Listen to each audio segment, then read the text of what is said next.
Police परीक्षा के लिए आपके लिए बहुत ही इम्पोर्टेंट क्वेश्चन लेके आए हैं, जो कि आपकी परीक्षा के लिए बहुत ही इम्पोर्टेंट है। भारतीय संविधान में संसद से हर बार कुछ ना कुछ क्वेश्चन पूछे जाते हैं और वो सारे क्वेश्चन हमने इसमें रखे हैं, जिससे कि आपकी परीक्षा में कोई भी क्वेश्चन छूटे ना। इससे पहले हमने आपके लिए प्रस्तावना, मूल अधिकार और मूल कर्तव्यों पर आधारित वो सारे क्वेश्चन रखे हैं, जो आप प्लेलिस्ट में जाकर के देख सकते हैं।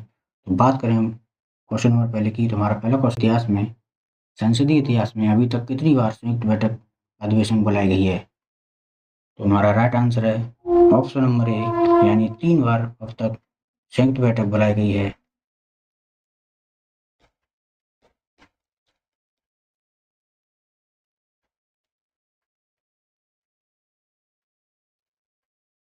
हमारा 3 बार अब तक बैठक बुलाया गया है।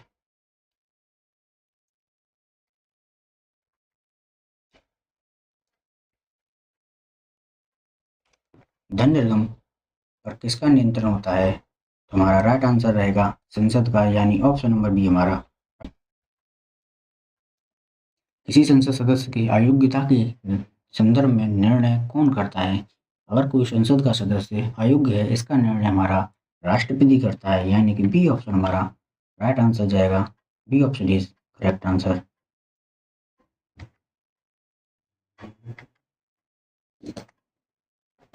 भारतीय संसद के कितने सदन होते हैं? तो हमारे संसद के 2 सदन होते हैं, यानी कि लोकसभा और राज्यसभा। ये हमारा राइट आंसर है ऑप्शन नंबर डी, हमारा लोकसभा और राज्यसभा।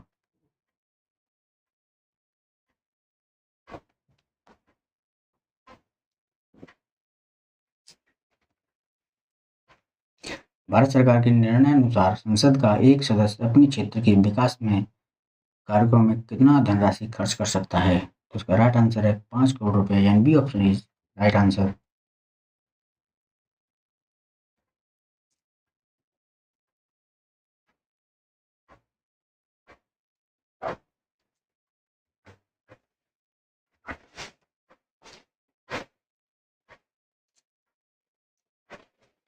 संसद के किस सदन को प्रतिनिधि सभा भी कहा जाता है? तो हमारा राइट आंसर है ऑप्शन नंबर बी, लोकसभा को प्रतिनिधि सभा भी कहते हैं, यानी बी ऑप्शन हमारा राइट आंसर है।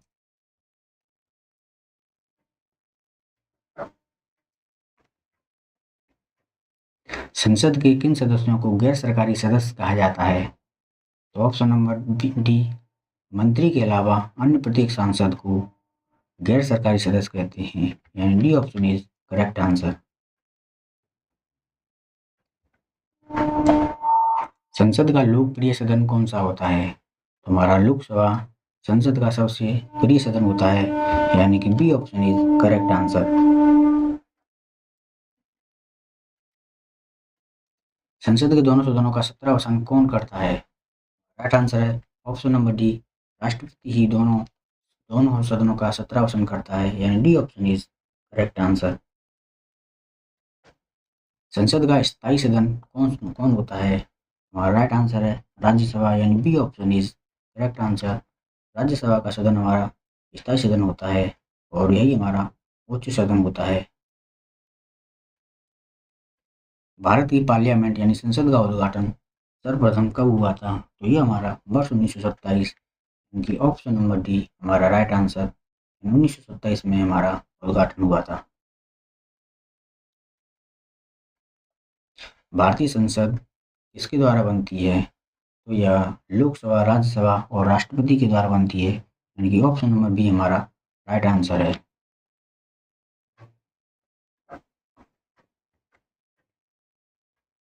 अस्थायी संसद भारत में कब तक अस्तित्व में रही? तो ये हमारी ऑप्शन नंबर बी 17 अप्रैल 1952 तक अस्थायी संसद हमारी अस्तित्व में रही, यानी बी ऑप्शन हमारा राइट आंसर जाएगा, यानी 17 अप्रैल 1952 तक। निम्न में से कौन सा एक प्रावधान भारतीय संविधान के अंतर्गत संसद के सदस्यों के विशेषाधिकार और उन्मुक्तियों को निर्धारित करता है? तो हमारा राइट आंसर है ऑप्शन नंबर डी, आर्टिकल 105 के तहत यह विशेषाधिकार प्राप्त है। संविधान लागू होने के बाद सर्वप्रथम त्रिशंकु संसद का गठन कब किया गया? तुम्हारा राइट आंसर है ऑप्शन नंबर डी 1989, यानी कि D option is correct answer. निम्न में से कौन सा संसद का अनन्य भाग नहीं है? तो संसद में हमारा उपराष्ट्रपति हमारी संसद का भाग नहीं है, यानी D option is correct answer रहेगा। भारत की संसद के बारे में निम्न में से क्या सही नहीं है? तो हमारा राइट आंसर है नहीं पूछा गया है, तो ऑप्शन नंबर डी लोकसभा में मनोनीत सदस्य नहीं होते।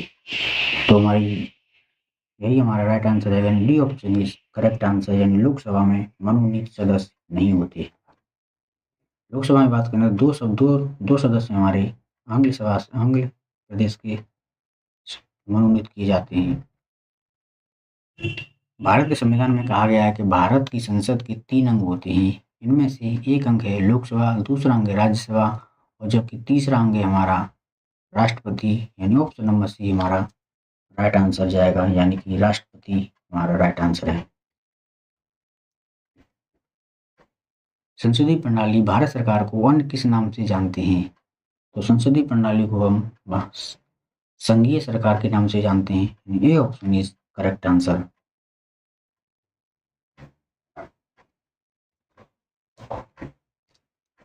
भारतीय संसद के कितने अंग होते हैं?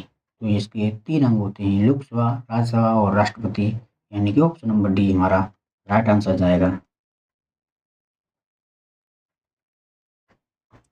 संसद के कुल सदस्यों का कितना भाग वैधानिक चैम्बर की मीटिंग बुलाने के लिए आवश्यक होता है, जिसको गणपूर्ति कहते हैं, यानी कि गणपूर्ति कब होती है? तो ये हमारा जाएगा option number option number c के साथ, यानी 1/10वां भाग हमारा गणपूर्ति होता है, यानी कि C option is correct answer.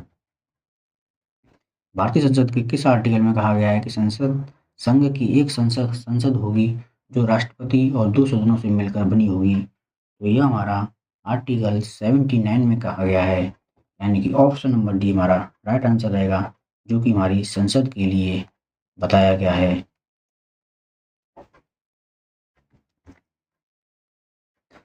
संसद के वेतन का निर्णय कौन करता है? तो राइट आंसर है संसद ही करती है, यानी सांसदों के वेतन का निर्णय हमारा संसद डिसाइड करती है, ऑप्शन नंबर सी हमारा राइट आंसर।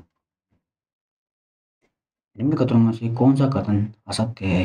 राज्यसभा एक अस्थायी सदन है, जो कि हमारा गलत है। राज्यसभा एक स्थायी सदन है, ऑप्शन नंबर ए ही हमारा राइट आंसर रहेगा। ये ऑप्शन इज करेक्ट आंसर।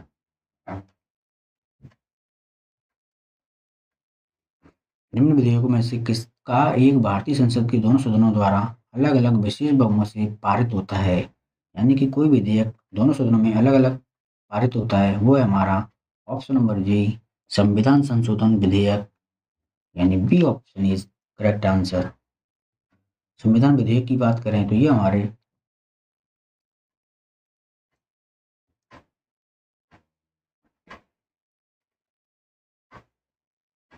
निम्नलिखित कथनों में से कौन सा सही है?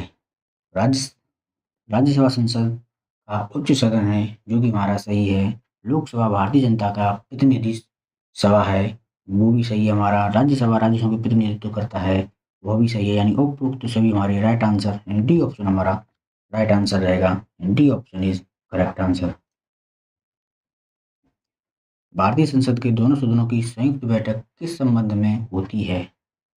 तो यह होती है हमारी ऑप्शन नंबर ए साधारण विधेयक के लिए, यानी A option is correct answer.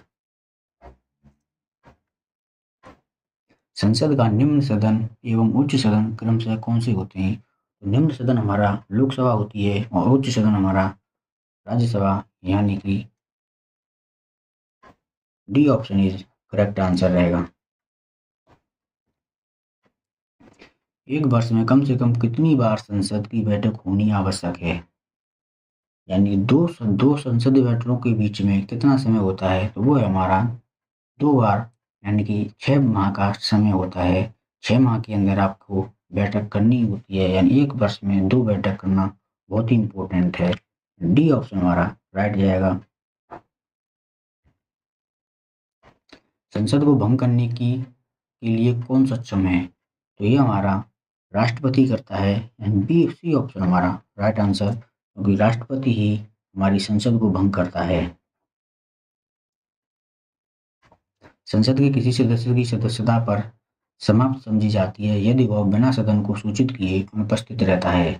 तो कितने दिन तक अगर अनुपस्थित रहता है तो उसकी सदस्यता रद्द कर दी जाती है। तो हमारा राइट आंसर है 60 दिन तक अगर कोई सदस्य संसद सदन में अनुपस्थित रहता है तो उसकी सदस्यता को रद्द कर दिया जाता है, यानी कि सी ऑप्शन हमारा राइट आंसर जाएगा। भारतीय संसद की संप्रभुता प्रतिबंधित है किसमें? तो ये हमारा न्यायिक समीक्षा से, यानी डी ऑप्शन हमारा राइट आंसर रहेगा। कौन सी प्रथा संसदीय प्रणाली को भारत की देन है? तो हमारा राइट आंसर है ऑप्शन नंबर सी शून्यकाल। शून्यकाल हमारी संसदीय प्रणाली की देन है, यानी सी ऑप्शन हमारा यहाँ राइट आंसर जाएगा। संसद के कितने सत्र होते हैं? तो ये हमारे बजट सत्र होता है, शीतकालीन सत्र होता है, मानसून सत्र होता है, यानी कि उपरोक्त सभी हमारा सही आंसर, यानी D option is correct answer. संसद की कार्यवाही सूची में प्रथम विषय क्या होती है? हमारा राइट आंसर है option number A, option number D, प्रश्नकाल से हमारी संसद का कार्य शुरू होता है, D option is correct answer.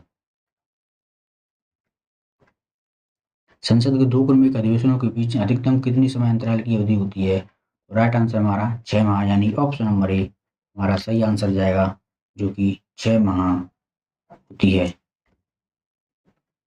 संविधान संशोधन प्रस्ताव के संबंध में दोनों सदनों के मतभेद होने की स्थिति में क्या राइट है? तो हमारा राइट है ऑप्शन नंबर बी, प्रस्ताव गिर जाएगा, यानी कि बी ऑप्शन हमारा राइट आंसर रहेगा। भारतीय संसद के दोनों सदनों की संयुक्त बैठक किस संबंध में होती है? तो साधारण विधेयक, यानी कि ऑप्शन नंबर ए हमारा राइट आंसर, यानी साधारण विधेयक के लिए ही हमारी संयुक्त बैठक होती है, यानी कि ए ऑप्शन हमारा राइट आंसर जाएगा। क्वेश्चन नंबर 40 की बात करें तो संसद के संयुक्त अधिवेशन में विधेयक पारित कब होता है? हमारा राइट आंसर है ऑप्शन नंबर ए, दोनों सदनों की कुल उपस्थिति और मतदाताओं की बहुमत के द्वारा, यानी कि जिसकी बहुमत ज़्यादा होंगे तभी हमारा विधेयक पास होगा। ऑप्शन नंबर ए हमारा राइट आंसर। साधारण विधेयक से संबंधित गतिरोध को दूर करने के लिए संसद के दोनों सदनों की बैठक कौन बुलाता है? तो राष्ट्रपति ही दोनों को विधेयक बुलाता है, यानी सी ऑप्शन हमारा राइट आंसर जाएगा, यानी कि राष्ट्रपति ही संयुक्त अधिवेशन बुलाता है। भारत में संसद के दोनों सदनों की संयुक्त बैठक किस लिए आयोजित की जाती है? तुम्हारा सही आंसर है उस विधेयक पर विचार करने के लिए और उसे पारित करने पर जिस पर दोनों का मतभेद हो। अगर कोई विधेयक संसद में पास किया जाता है, भेजा जाता है और उसमें राज्यसभा और लोकसभा के बीच मतभेद हो जाता है, तब संयुक्त बैठक बुलाई जाती है, यानी कि ऑप्शन नंबर बी हमारा यहाँ राइट रहेगा।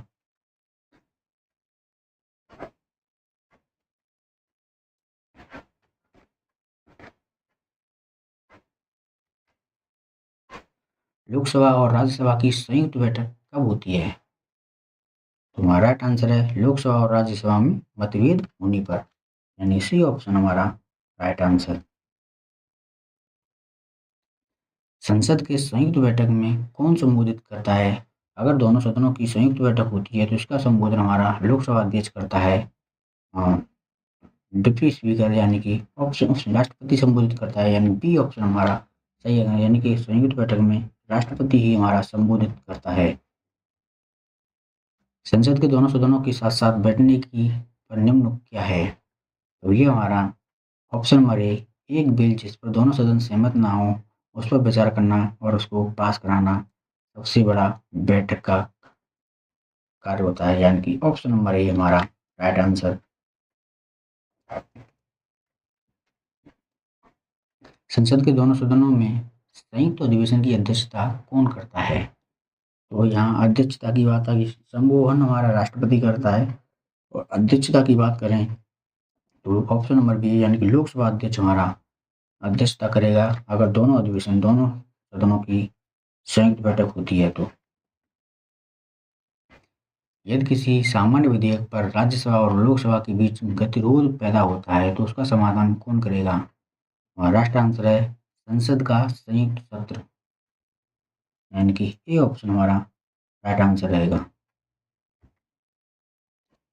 क्या राष्ट्रपति या उपराष्ट्रपति सभी कभी संयुक्त अधिवेशन की अध्यक्षता करते हैं?